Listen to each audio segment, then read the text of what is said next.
है त्रिवेदी जी, कश्मीर से सैकड़ों की तादाद में बच्चे जो है वो आपने भेजे हैं बाहर। जी जी जी जी, मैं 2003-4 से ही इस बिजनेस में लगा हूँ। 25 साल का अनुभव है मेरा। अच्छा। कश्मीर से 2004 में भेजे थे एमबीबीएस के लिए, और मैंने चाइना ही उन्हें भेजा था। अच्छा, चाइना भेजा और कश्मीर के बहुत बड़े बड़ी हस्तियां। तो वो कहाँ है अभी वो बच्चे? कोई बच्चा अमेरिका बैठा है, कोई इंग्लैंड में बैठा है। 64 कंट्रीज से ये इस कॉलेज में बच्चे पढ़ने आते हैं। ये अब आप समझो कि इसका इंफ्रास्ट्रक्चर क्या होगा कि 14 ये सरकारी है कि गैर सरकारी? नहीं, चाइना में जितने भी कॉलेज है सब सरकारी है। बिस्मिल्लाहिर्रहमानिर्रहीम, अस्सलाम वालेकुम। दुनिया भर से देखने वाले लाखों नाजरीन को शाहिद इमरान का सलाम पहुंचे। जहां कहीं से भी आप इस वक्त हमें देख रहे हैं दोस्तों, आपको बता दें कि नीट के नताइज सामने आ गए हैं और कई एक बच्चे जिनकी सिलेक्शन हो गई है उनको हमारी तरफ से मुबारकबाद, और जिन बच्चों ने ये इम्तिहान पास नहीं किया है उनके लिए भी बहुत सारे ऑप्शंस हैं। इस वक्त हम दिल्ली यानी नोएडा में बैठे हुए हैं और नोएडा की सबसे बड़ी, हम कहें कि मुल्क हिंदुस्तान की सबसे बड़ी कंसल्टेंसी के डायरेक्टर हमारे साथ मौजूद हैं त्रिवेदी जी। उनसे हम आज जानने की कोशिश करेंगे कि आखिरकार सर, ये जो हमारे मुल्क हिंदुस्तान के बच्चे, बिलखुसूस जम्मू कश्मीर के बच्चे नीट क्वालिफाई ना करने के बाद एक नाउम्मीद से हो जाते हैं, मुख्तलिफ ममालिक की तरफ जाते हैं। हम ममालिक का नाम नहीं लेंगे, लेकिन बहुत सारे ऐसे ममालिक हैं जिनमें हमारे बच्चों के साथ कहीं ना कहीं ज्यादती होती है। हॉस्टल के नाम पर बहुत ज्यादा फी लिया जाता है, एमबीबीएस के नाम पर। आज त्रिवेदी जी जो काफी मुमताज और मारूफ हैं, खासकर इन्होंने जम्मू कश्मीर से लगभग सैकड़ों की तादाद में बच्चे जो हैं वो आज तक एमबीबीएस के लिए भेजे हैं और मुख्तलिफ ममालिक में भेजे हैं। ज्यादातर बच्चों को चाइना भेजा है। उनसे हम बात करने की कोशिश करेंगे। बहुत बहुत शुक्रिया सर। आदाब, नमस्कार जनाब। अस्सलाम वालेकुम। बहुत बहुत शुक्रिया मुझे मौका देने के लिए। जी जी जी जी।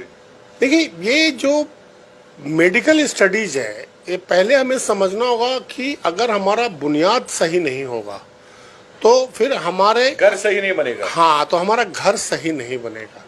उसी तरह से अगर मेडिकल स्टडीज में आपका इंफ्रास्ट्रक्चर सही नहीं होगा, अगर आप ये समझें कि अगर जो शिक्षा देने वाले हैं, जो टीचर हैं, वो अगर बहुत अच्छे लेवल के नहीं हैं तो फिर आप कुछ भी नहीं कर पाएंगे, आप सिर्फ डिग्री ले लेंगे। तो मेडिकल में जिस दिन आप ये डिसाइड करते हैं, चाहे वो बच्चा करे या पेरेंट करे, एक बहुत बड़ा एक त्याग का भावना उनके अंदर पैदा लेता है। क्योंकि जो बच्चा डॉक्टर बनेगा वो सिर्फ अपनी फैमिली का ट्रीटमेंट नहीं करेगा, वो समाज का ट्रीटमेंट करेगा। तो पहले तो उन वालिदों को, उन बच्चों को मेरा बहुत बहुत सलाम कि आपने ये डिसीजन लिया कि आपका बच्चा डॉक्टर बने। अच्छा। क्योंकि आपने समाज को अपना एक धरोहर दिया है। अब वो बच्चा तो ऐसा तो नहीं कि सिर्फ आपकी फैमिली का ट्रीटमेंट करेगा, वो पूरे समाज का, आपकी सोसाइटी का ट्रीटमेंट करेगा। अब आपकी एक गलती उस बच्चे को बना सकती है और बर्बाद कर सकती है। कैसे? तो अगर उस बच्चे का जो आपने कॉलेज सेलेक्ट किया है, जो कंट्री सेलेक्ट करी है, अगर वही गलत है तो फिर तो सब कुछ गलत है। तो त्रिवेदी, जिसका मतलब है ये बड़ा मैटर करता है कि बच्चे के लिए आप अपनी डेस्टिनेशन खुद चूज करें। बिल्कुल, क्योंकि बच्चों में तो 17 साल 18 साल में क्या समझ आएगी। सवाल ये है कि हम एक बेहतर इंफ्रास्ट्रक्चर वाले कंट्री में जाएं, सवाल ये है कि हम गवर्नमेंट कॉलेज में पढ़ें, या सवाल ये है कि हम प्राइवेट कॉलेज में पढ़ें।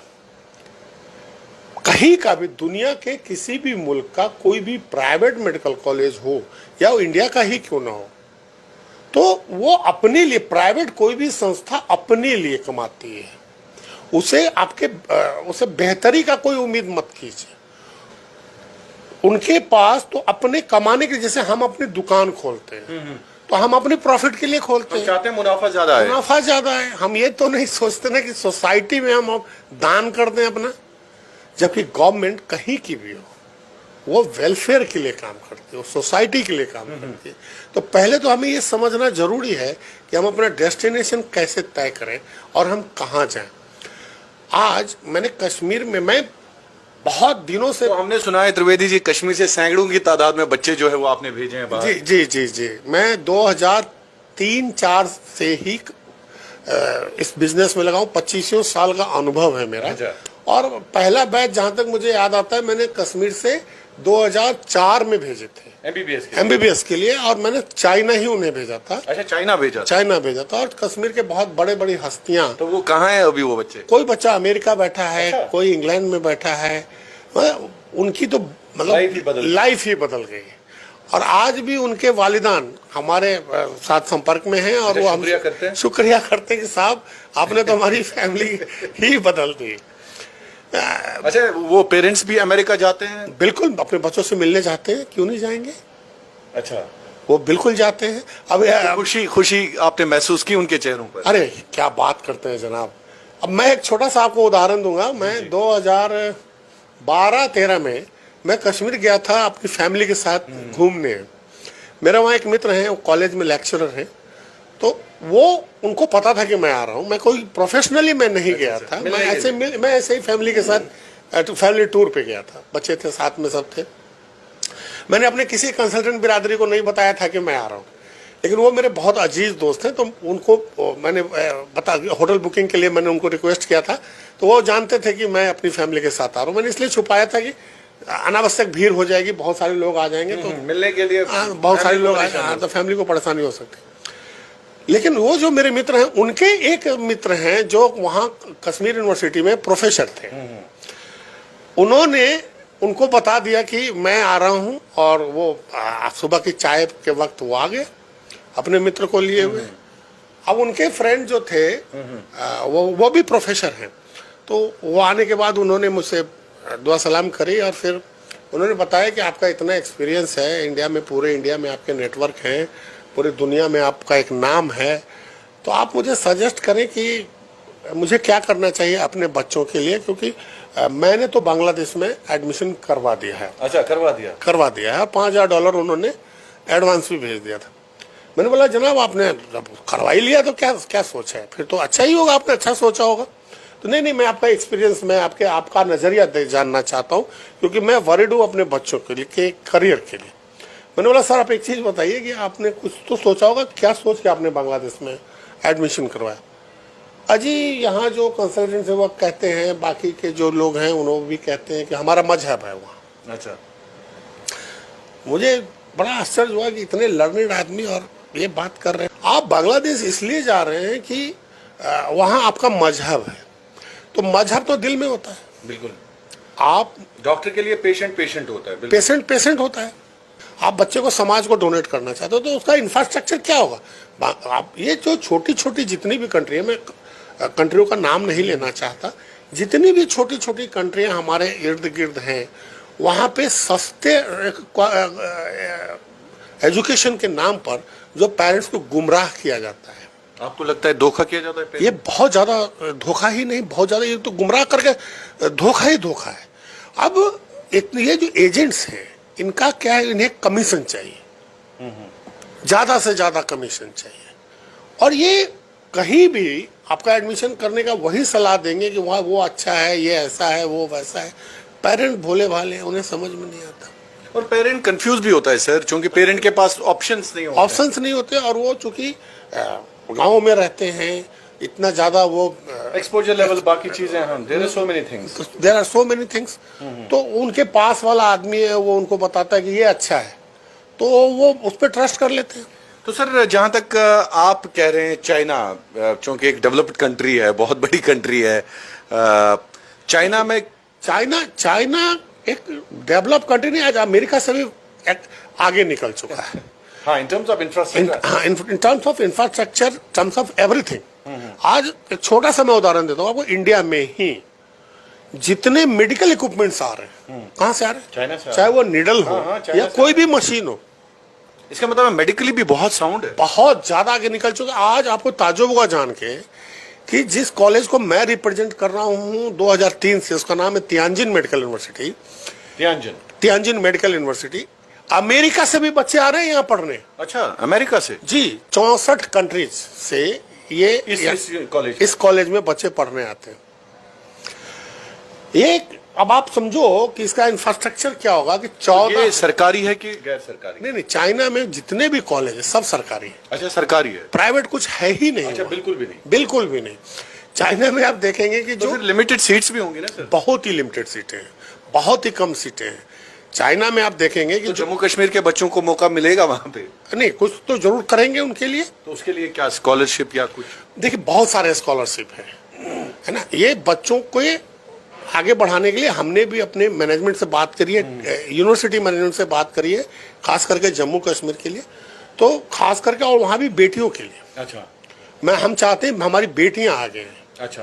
तो स्कॉलरशिप तो कई तरह के हैं हमारे पास। इनमें जो बच्चे सब्जेक्टली पास कर जाएंगे, जो अच्छा थोड़ा सा परफॉर्मेंस दिखलाएंगे, उन्हें कम से कम 20,000 RMB। 20,000 RMB का मतलब हुआ कि करीब 2,25,000 रुपए। अच्छा।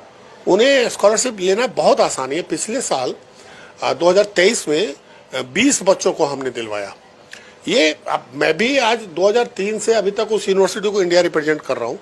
तो यूनिवर्सिटी भी मुझे कहती है कि हाँ साहब, किन किन बच्चों को स्कॉलरशिप देना है तो आप हमें गाइड करो। तो जो अच्छे बच्चे हैं, जो इनकी फैमिली कमजोर है, आर्थिक रूप से कमजोर है, तो उन्हें पार्शियल स्कॉलरशिप। इसका मतलब है अगर कोई बच्चा गरीब है तो उसको स्कॉलरशिप मिलती है? बिल्कुल मिलती है। सिर्फ गरीबी पे नहीं, गरीबी के साथ मेरिट भी होना चाहिए। हाँ, मैं वही बोल रहा हूँ, मतलब उसका मयार भी होना चाहिए। बच्चा फेल हो जाएगा तो फिर तो कुछ नहीं हो तो सकता। सर, कुछ अप्रीहेंशंस अक्सर जो पेरेंट्स, खासकर मैं कश्मीर की बात कर रहा हूँ, करनी भी चाहिए कश्मीर की बात, बिकॉज आई एम कश्मीरी। तो सर, जो कश्मीरी हमारे खासकर बच्चे हैं, अप्रीहेंशंस ये होती है कि क्या चाइना में हिजाब जैसे बहुत सारे बवाल उन किंवदंतियां हैं। देखिए, आप चाइना में फ्री हैं। अच्छा, फ्री है? बिल्कुल फ्री। आपको हिजाब पहनना है, पहनिए, कोई कुछ भी नहीं, ऐसा कुछ भी नहीं है। और लैंग्वेज सर? देखिए, पुराना चाइना भूल जाइए। अच्छा, भूल जाना है। अभी आप जाएंगे, जितने यूथ हैं फराटेदार अंग्रेजी बोलते हैं, आप जिस यूनिवर्सिटी में जा रहे हैं आपका माहौल इंग्लिश का है। हाँ, लेकिन चाइनीज लैंग्वेज डे 1 से वो आपको सिखलाते हैं। अच्छा, सिखलाते हैं इसलिए सो दैट के पेशेंट को तो आप 3 साल बाद जाएंगे ना हॉस्पिटल, आप तो अगले दिन से ही बाजार जाएंगे, मार्केट तो जाएंगे, दुकानदार से बात करेंगे। तो अच्छा है अगर हम लैंग्वेज सीखते हैं। दुनिया में आज पूरी दुनिया में चाइनीज लैंग्वेज का एक बोलबाला है। तो डे 1 से ये आपको क्लास में पढ़ाते हैं, ये आपका सब्जेक्ट है, इसमें आपको पास और फेल होना है। और अपने कल्चर की बड़ी हिफाजत करते हैं चाइना, मैंने सुना। सर जनाब, वो और ज्यादा बेहयाई भी नहीं है। अरे नहीं, वहाँ की जो वहाँ एकदम डिसिप्लिन्ड कंट्री है वो। अच्छा है? बहुत ही डिसिप्लिन। सुबह 8 बजे से 12:30 बजे तक पूरा चाइना अपने अपने काम में लगा मिलेगा। आपकी क्लास भी 8 से 12:30, फिर 1.5 घंटे का लंच, फिर 2 बजे से 5:30 बजे तक। सैटरडे संडे ऑफ होता है। टीचर का ये है कि कोई भी टीचर जो पढ़ा रहा है वो PhD लेवल से कम का नहीं है। अच्छा। और ये जो तियानजिन मेडिकल यूनिवर्सिटी है, ये किसी स्टेट गवर्नमेंट का नहीं है, ये सेंट्रल गवर्नमेंट का। जैसे हमारे एम्स है। अच्छा, एम्स जैसा? नहीं, हमारे एम्स जैसा नहीं। जैसे हमारे यहाँ एम्स है तो वो सिर्फ और सिर्फ मेडिसिन पढ़ाने के लिए है, दूसरा कोई कोर्स नहीं पढ़ाया जाता। जबकि जो हमारी दिल्ली यूनिवर्सिटी है, इसमें इंजीनियरिंग भी है, MBA भी है, मेडिकल कॉलेज भी है, मतलब कॉकटेल है। तो उसी तरह ये चाइना का इकलौता कॉलेज है जो वहाँ का एम्स है, इसमें सिर्फ और सिर्फ मेडिसिन पढ़ाई होती है। बेसिकली एक रिसर्च सेंटर है। अच्छा। आप देखेंगे इसके जो बच्चे आपने भेजे हैं वहीं पे आज तक गए हैं सारे बच्चे? जी हाँ। नहीं, कश्मीर से? नहीं, हाँ, कश्मीर के बच्चे ज्यादातर इसी यूनिवर्सिटी में जाते हैं। अच्छा। इसका जो जिनकी आपने जिक्र किया कि जो लंदन, उमर इकबाल, आज उमर इकबाल कश्मीर का बच्चा है। मैं डॉक्टर उमर, यस, आप तो डॉक्टर बन गया, डॉक्टर उमर इकबाल। मैं आपको बताऊं, आज अमेरिका में वो इतना बड़ा आदमी बन चुका है, उससे शायद न्यूरो सर्जन है। जी हाँ, आपको उससे मिलने के लिए 6 महीना पहले अपॉइंटमेंट लेना पड़ेगा। बिल्कुल। उसने कश्मीर का नाम रोशन करके रख दिया। बिल्कुल। अब आप समझो ना, 14,600 बेड का हॉस्पिटल है इनका। कैंसर में एशिया का सबसे बड़ा रिसर्च सेंटर है। विश्व के 64 कंट्री से बच्चे यहाँ मेडिकल की तालीम लेने आते हैं। 100% इंग्लिश मीडियम है। इनके पढ़ाने का तरीका भी बहुत ही साइंटिफिक है, बहुत ही scientific, totally practical based. Second year में जैसे बच्चे जाते हैं, इन्हें सबसे पहले आर्टिफिशियल हॉस्पिटल भेजा जाता है। उस आर्टिफिशियल हॉस्पिटल में जो पेशेंट है उसमें हार्ट बीट भी है, पल्स रेट भी है, और वो जिस बेड पे रखा गया है उस बेड में सारे वो मशीन लगे पड़े हैं जो किसी भी बड़े हॉस्पिटल में लगे होते हैं। बच्चों की ट्रेनिंग यहाँ से शुरू होती है कि how to put the gloves in your hand और हाउ टू रिमूव, कि पहले आपको कोई संक्रमण ना लग जाए। तो पूरा 1 साल सेकेंड ईयर में ये आर्टिफिशियल पेशेंट पे प्रैक्टिस करवाते हैं, और थर्ड ईयर से 10-10 बच्चों का ग्रुप बनाते हैं, एक सुपरवाइजर के अंडर में इनको डालते हैं और इनका प्रैक्टिकल शुरू कर देते हैं। मैंने तो नहीं देखा कि आज तक कोई भी बच्चा जो वहां गया उसका करियर बर्बाद हो गया, उनकी लाइफ बन गई, उनकी फैमिली आज भी दुआएं करती है, अच्छा, खुश है। तो सर अब जम्मू कश्मीर के जितने भी बच्चे आपको देख रहे हैं, क्योंकि नीट का रिजल्ट भी आ गया, तो उनके लिए क्या मैसेज है खासकर आपकी तरफ से? बच्चों के लिए मेरा मैसेज ये रहेगा कि आप अपने लिए सोचो, आपको गुमराह नहीं होना है, बहुत ही पेशेंसली आपने डिसीजन लेना है कि आप प्राइवेट कॉलेज से बचो, चाहे कहीं भी विश्व के किसी भी कोना में प्राइवेट कॉलेज में मत जाओ, डिसीजन लो, रिसर्च करो कि हमें कहाँ बेहतर फैसिलिटी मिल सकती है। गवर्नमेंट कॉलेज में जाओगे आप, दुनिया के अच्छे कॉलेजेस में जाओगे आप, तो आपकी जिंदगी में 4 चांद लग जाएंगे। आज नेशनल मेडिकल कमीशन एनएमसी ने 18 नवंबर 2021 को एक गैजेट पास किया। उस गैजेट पे हमने भी आरटीआई लगाई, जितना crystal clear China Indian embassy in Beijing जो चाइना में है उसने दिया, उतना क्रिस्टल क्लियर किसी भी कंट्री का नहीं है। एनएमसी का आज एक नॉर्म्स अगर कोई कंट्री पूरा करता है तो वो सिर्फ और सिर्फ चाइना है। अच्छा, तो और जहां तक स्कॉलरशिप की बात है, 20 बच्चों ने स्कॉलरशिप मिलना है इस साल, 20 बच्चों ने इस साल भी। वो फर्स्ट ईयर के परफॉर्मेंस के आधार पे होगा। और मैं आपके चैनल के माध्यम से कहना चाहूंगा कि जितने भी मेधावी बच्चे हैं, इंटेलिजेंट बच्चे हैं, जो अपना परफॉर्मेंस अच्छा दिखलाएंगे, उन्हें मैं जरूर से जरूर स्कॉलरशिप मुहैया करवाऊंगा। अच्छा, आप हेल्प करते हैं उनकी? बिल्कुल बिल्कुल बिल्कुल। तो सर कश्मीर में कोई ब्रांच है आपका? हाँ जी, सोपोर में है ना, सोपोर में कोई ब्रांच नहीं? नहीं, और कोई ब्रांच नहीं, सोपोर में हमारा ब्रांच है। तो सोपोर में हमारे मित्र हैं, आप उनके साथ टाई अप करके एडमिशन ले सकते हैं। और ये आपके लिए और हमारे लिए भी एक सौभाग्य की बात होगी कि कश्मीर के आवाम को एक अच्छा डॉक्टर मिलेगा। बिल्कुल। तो एक ये हमें भी गर्व होगा, और तो जब भला होगा और जब वो अपनी फैमिली और समाज की फैमिली सबों के लिए जब वो काम करते हैं और एक सक्सेस डॉक्टर बनते हैं तो गर्व होता है। बिल्कुल sir, thank you so much for talking to Kashmir ground sir, thank you so much, thank you so much. तो बात कर रहे थे त्रिवेदी जी, बहुत ही अहम बातें इन्होंने की, खास करके अगर आपको एमबीबीएस करना है, अगर आपको अपना करियर चुनना है, तो जरूर एक बार सोचिएगा। तमाम पेरेंट्स का ये फर्ज होता है कि अपने बच्चे को आप सही रास्ता दिखाएं, और उन्हें कहा कि चाइना की टॉप मोस्ट दुनिया की सबसे बड़ी यूनिवर्सिटी जो है चाइना का मेडिकल कॉलेज, वहां पर ये जम्मू कश्मीर के बच्चों के हवाले से काफी सीरियसली काम कर रहे हैं। आपका बहुत बहुत शुक्रिया कश्मीर क्राउन देखने के लिए, थैंक यू।